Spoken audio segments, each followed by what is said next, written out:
The bright studio lights of CNN's special town hall sliced through the air like courtroom fluorescence on trial night. On one side of the stage sat Senator Elizabeth Warren, her signature glasses glinting beneath the glare, posture erect, expression resolute. Across from her, Senator John Neely Kennedy, the Louisiana Republican with a drawl as sharp as his wit, leaned back in his chair with the casual poise of a man who'd rather be on a front porch than under studio lights. The evening was billed as a thoughtful exchange on economic reform and federal overreach. But what unfolded became the most electrifying political collision of the year, a clash not of parties, but of worldviews. Warren, known for her technocratic command and professorial tone, had just finished laying out her case for increased federal regulation on corporate profits and wealth redistribution when Kennedy shifted in his seat. His eyes narrowed ever so slightly. Then came the moment that cracked the room open. "You don't know what in the fried hell you're talking about," Kennedy fired, his fingers slicing through the air like a bayonet. "You spend so much time lecturing folks you forgot how to listen." The audience gasped. The moderators froze. Even the cameras seemed to hesitate. All eyes turned to Warren. She straightened her notes, composure intact. But before she could reply, Kennedy continued. "I've been watching this song and dance for years," he said.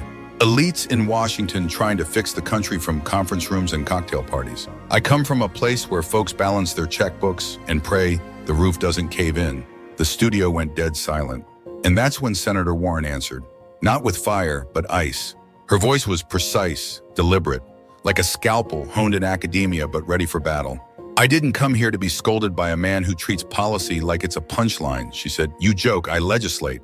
From that moment on, it was no longer a town hall. It was a referendum on wealth, on power, on who gets to define the American dream. Kennedy wasn't backing down, and Warren wasn't going to yield an inch. One represented the America that mistrusts institutions and reveres self-reliance.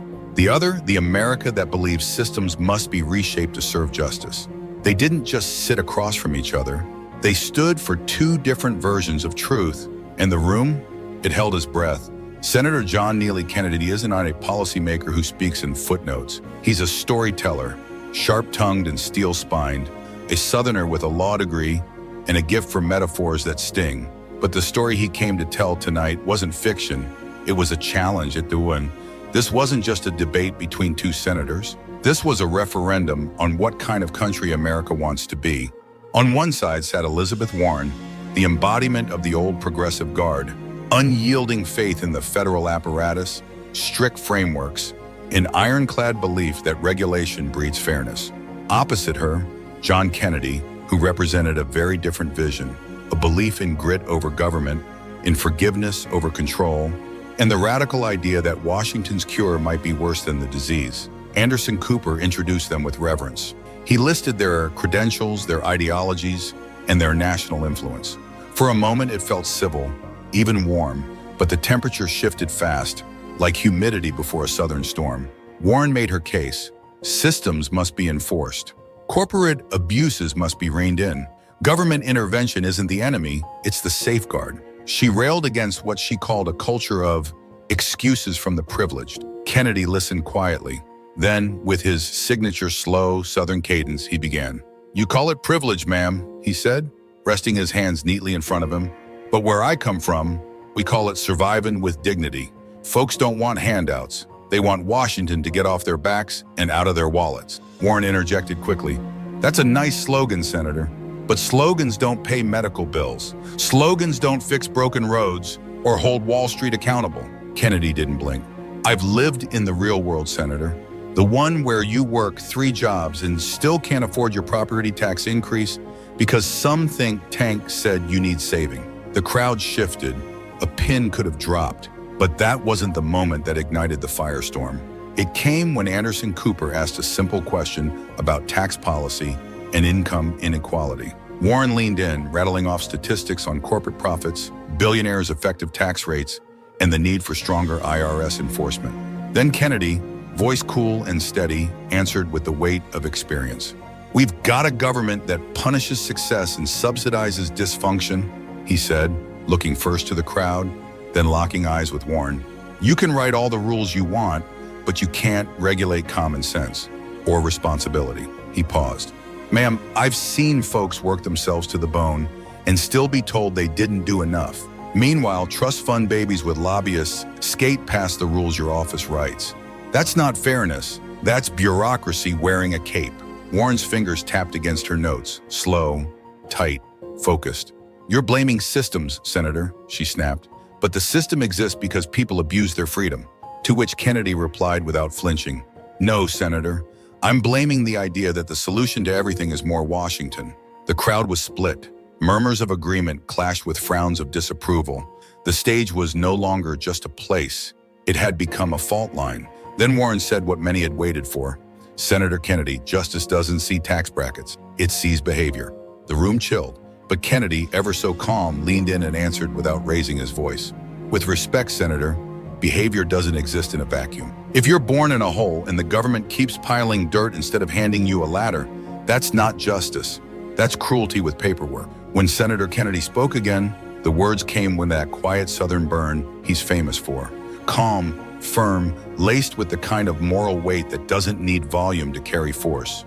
With all due respect, Senator Warren, he said, eyes locked on her, behavior doesn't float in a vacuum. Context matters. Patterns matter. If the IRS comes knocking on a single mother's door while hedge fund managers write off yachts as business expenses, we're not talking about fairness anymore. We're talking about a rigged game. Warren's lips pressed into a fine, pale line. Statistics can be massaged, she said sharply, dismissing the critique with a wave of the hand. I don't govern by data models. I govern by the people I meet. The choices they make, good or bad. That's where justice lives. Kennedy didn't flinch. I'm not here making excuses, he replied, voice steady as stone. I'm asking why a waitress with 3 jobs gets audited while tech CEOs hide billions offshore and get invited to testify on ethics. The audience shifted. Some leaned forward. Others stiffened in their seats. The room was no longer quiet. It was tense. Anderson Cooper made a move to pivot, but it was already too late. Warren had dropped the gloves. You know what your generation's problem is? She snapped, leaning in, voice edged with scorn. You want to blame every flaw on the system, on the government, on the elites, on institutions. But what happened to personal responsibility? What happened to owning your choices? That's not reform. That's entitlement dressed up as populism. The word your generation hung in the air like gunpowder smoke. Kennedy didn't fire back right away. He just straightened slightly in his seat.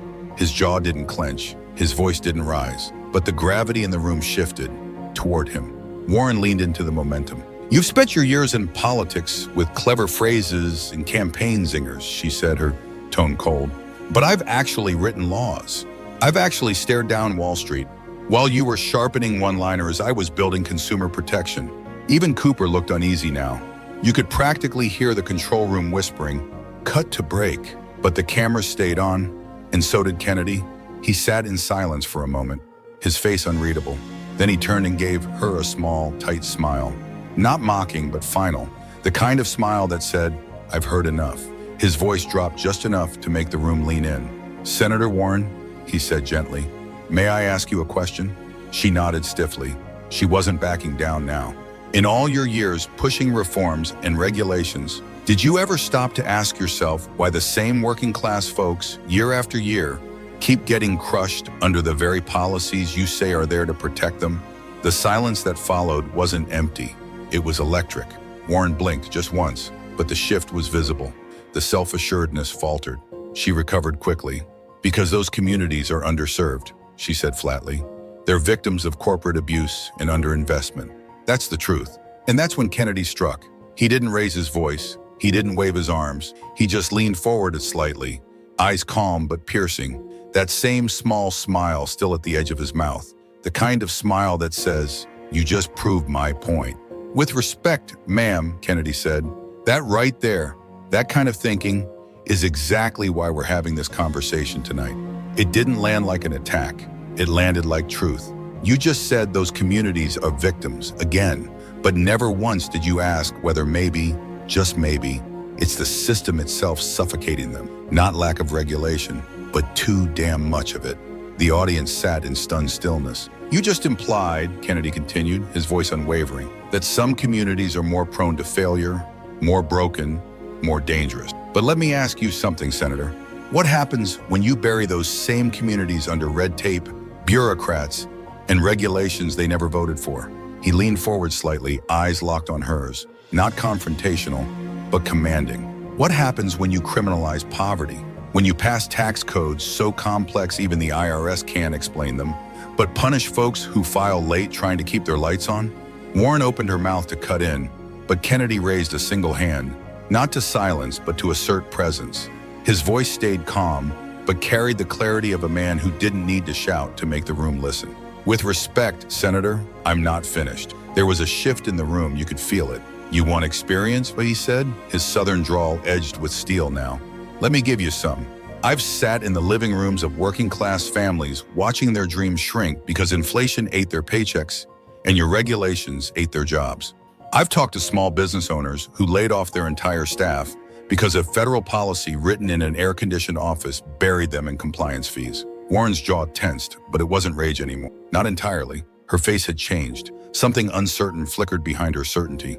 I've looked into the eyes of farmers fined for how they use their own water, Kennedy continued, his tone now lower, quieter, but sharper. While Wall Street hedge funds get bailouts, you say you want fairness, but fairness that only works for people who live near power? That's not justice. That's political theater. He paused. Let it breathe. Let it hit. You said I've only lived in this space for 5 minutes, that I've been giving speeches while you've been rewriting laws. Fair enough.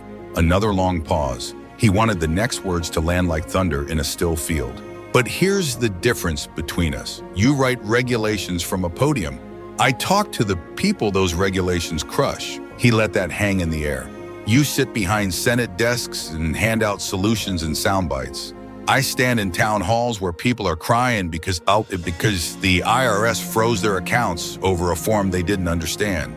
You process numbers. I meet face, names, kids. The silence that followed wasn't awkward. It was arresting. Even the camera crew seemed to hesitate to blink. Anderson Cooper, frozen. Kennedy's voice dropped into something heavier now. Less Senate floor, more Sunday truth. You say statistics can be manipulated. Fine. Let's talk plain facts. The United States is 5% of the world's population, but we shoulder 25% of the world's regulation burden. We've built an economy where small-town families can't build wealth, but consultants get rich teaching them how to file tax returns. He looked straight at Warren. And when those families fail, when they miss a bill or break a rule, they don't get bailouts. They get audited. Warren's lips parted slightly, but no sound came. Kennedy didn't gloat. He just breathed. One deep, slow breath. Then he continued, you say those are just policies, say they're lives, families losing homes over zoning disputes, mothers working 2 jobs just to afford health insurance premiums you helped design, sons priced out of college by systems that were supposed to help them. The audience was still, locked in. Kennedy leaned back just slightly. His voice shifted again, less political, more personal witness. You want to talk about accountability? He asked quietly. Let's talk about it. No anger, just clarity. You built a career turning public policy into moral theater. You sat on committees and made millions lecturing this country on equity, while real people choked on the policies your team pushed. The silence in the room was no longer passive. It was stunned. You built your legacy turning policy into performance, Kennedy said. His voice now so low the room leaned in without realizing it. People came to Washington looking for relief. And what did they get? Rules they didn't understand, regulations they didn't ask for, and condescension wrapped in empathy. The audience gasped. Even the camera operators flinched behind their lenses. And then Kennedy delivered it. His voice a whisper, but a thunderclap in disguise. And now you're sitting here trying to lecture me on responsibility. Warren didn't speak. She couldn't. Her lips parted slightly, but her eyes had lost their usual fire. For the first time in perhaps her entire public career, Elizabeth Warren was silent. And Kennedy? He wasn't done. He stood slowly, no dramatics, no flair, just precision, posture, and presence. His eyes locked on hers. Senator, he said, the title now laced with icy restraint. You asked me what my problem is? He paused, just long enough for the weight to settle. My problem isn't with accountability, it's with hypocrisy. My problem isn't with justice, it's with those who profit off dysfunction and then show up years later to preach about morality. He didn't yell, he didn't grandstand, he simply stood. A man who knew the room now belonged to him. He exhaled once, calm, steady, composed. "You've built a career being tough," he said, tone flat but flammable. "But being tough on people who can't fight back, that ain't courage." Another pause. Then the final fatal blow. "That's bullying, and I don't get intimidated by bullies, no matter how famous they are." The entire studio froze. Warren sat motionless, mouth slightly open, the color drained from her face. A woman who had taken on Wall Street Senate hearings and live debates, disarmed completely. And Kennedy? He didn't smirk, he didn't gloat, he just quietly gathered his notes, his expression resting somewhere between peace and precision, like a man who had just delivered the closing argument of his lifetime. Anderson Cooper tried to salvage what he could, clearing his throat awkwardly. "We're going to take a quick commercial break," he said, his voice cracking slightly. But the moment was already irreversible. The damage was done. As CNN faded to black, the last image burned into the screen was Senator Elizabeth Warren, smaller than she had ever looked, staring into nothing. Nothing, while Kennedy's silhouette stood tall against the silence. The aftermath, a political mic drop, heard around the country. Within seconds of the broadcast break, the world reacted. Social media didn't just erupt, it detonated. The hashtag Kennedy flattens. Warren trended #1 globally before CNN even came back from commercials. Clips of the takedown flooded every platform: TikTok, X, YouTube, Instagram. But it was one line that dominated the feeds. "I don't get intimidated by bullies, no matter how famous they are." 10 seconds, 50 million views in 24 hours. A political mic drop that would be studied for years. A viral tweet from @LegalFacts read, "John Kennedy just gave a masterclass in how to dismantle a legacy without ever raising your voice." Warren didn't lose. She got professionally retired. Another from @LawandFire added, 15 years in government law, and I've never seen a cleaner takedown. Kennedy didn't debate. He performed open-heart surgery live. The memes came fast. Side-by-side images. Warren's confident pre-show smirk. Her stunned silence post-clash. Captioned, "How it started, how it ended." Edits with classical violin underscored Kennedy's speech like a courtroom aria. One viral TikTok dubbed it Mozart meets Mississippi. Even prominent figures weighed in. Tucker Carlson, "That was a real moment. Kennedy didn't filibuster. He finished." Ben Shapiro, "You don't have to agree with Kennedy's politics to respect what just happened on live television." Surgical. Alexandria Ocasio-Cortez, "You can disagree with the man, but you can't ignore the presence." That's what composure under fire looks like. And as the dust settled, a new kind of conversation emerged. Because what Kennedy had done wasn't just challenge a senator. He had challenged a structure, an ethos, a generation of political theater with the quiet force of conviction. He didn't overpower the moment. He outclassed it. One TikTok user edited the moment into a symphony. Mozart meets Liberty, they called it, matching Kennedy's calm takedown with slow violin and panning reaction shots of Senator Warren's silent unraveling. The video racked up 25 million views in 24 hours. Then came the political earthquake. Progressives responded first, stunned and shaken. Congresswoman Alexandria Ocasio-Cortez posted, "You don't have to agree with Senator Kennedy to admit this. Clarity, restraint, and conviction under fire is leadership." That was a masterclass in control. Bernie Sanders followed with, "Kennedy didn't just debate. He exposed a culture of polished arrogance that ignores real people. We need more voices that speak to the pain behind the numbers." Even centrist Democrats took notice. Senator Joe Manchin, never one to compliment Kennedy, wrote, "I disagree with the man 9 times out of 10, but tonight he stood tall. That was leadership without shouting. That was truth without venom." Conservatives, meanwhile, scrambled to keep pace with the momentum. Tucker Carlson tried to downplay it. Elizabeth Warren built her career on substance. Kennedy had zingers, not solutions. But it didn't stick, because even among critics, the undeniable power of the moment broke through. Ben Shapiro tweeted, "I don't align with Kennedy on every issue, but what he did tonight, surgical, precise, effective, delivery matters, facts matter."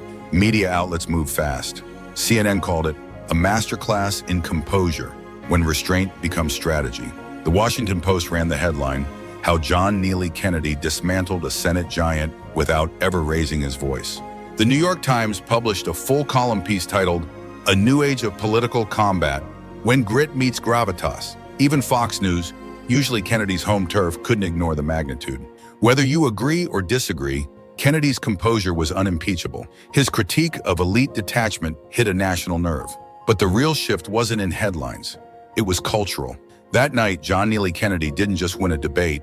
He changed the rules of engagement. He showed how you call out hypocrisy without losing your cool. How truth spoken softly and backed by conviction can cut sharper than any outburst.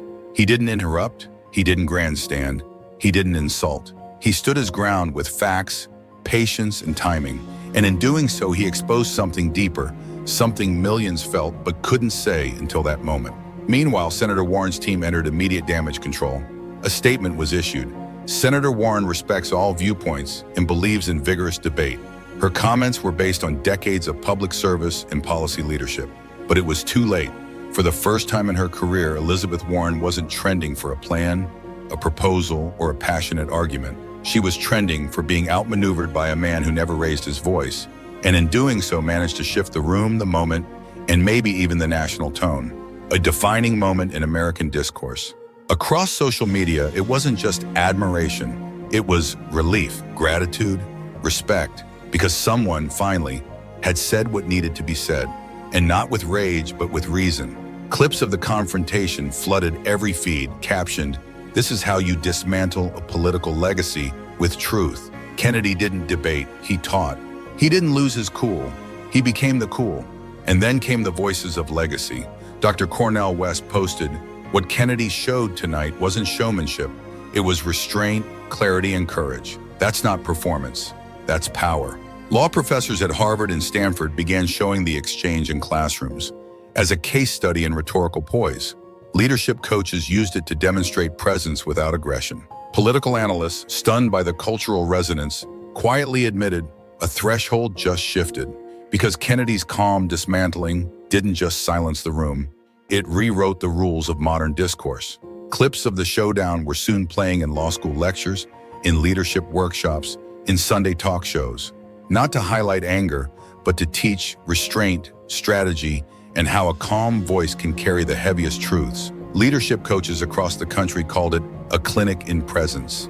Political analysts, still stunned by the cultural reach of the moment, whispered what no one expected to admit publicly. This wasn't just a debate, it was a turning point in American discourse. And beyond the headlines, something more enduring took root. A shift, a realignment, a recalibration. Because what happened that night between John Neely Kennedy and Elizabeth Warren was not just a political clash. It was a revelation. For decades, the public had been told that leadership belonged to those who shouted loudest, who commanded the gavel, who crushed opponents with volume and dominance. But that night, something different broke through the noise. You don't need a gavel to command a room. You don't need fury to stand firm. You don't need fire to melt pretense. All you need is truth, presence, conviction that doesn't blink. Elizabeth Warren had built her political persona around always having the final word. But Senator John Kennedy reminded the nation of something older, deeper, and stronger. Sometimes the most powerful word is the one spoken quietly, intelligently, and without apology when it comes from a place of lived truth. That moment didn't just trend, it entered the bloodstream of public consciousness. It was taught, it was studied, it was remembered. A masterclass in how to stand your ground without losing your soul. A lesson in how to end a conversation not by overpowering someone, but by outclassing them. In a time of manufactured outrage and performance dressed as leadership, that more than any one policy or platform is what's stuck with people. And if you're watching this and wondering how we got here, you just witnessed it. The night when a legacy was challenged and a new kind of leadership was born. Wenn dich dieses Duell zum Nachdenken gebracht hat, dann war das kein Zufall. Hier ging es nicht nur um Worte, sondern um Haltung, um Mut, um Wahrheit. Wenn du mehr solcher Momente erleben willst, Momente, in denen Argumente wichtiger sind als Lautstärke, in denen Würde lauter spricht als Schlagzeilen, dann abonniere jetzt meinen Kanal. Aktiviere die Glocke, um keine dieser kraftvollen Geschichten zu verpassen. Teile deine Meinung in den Kommentaren. Hat Kennedy nur geantwortet oder eine neue Ära eingeläutet? Danke fürs Zuschauen. Bis zum nächsten Moment, der zählt.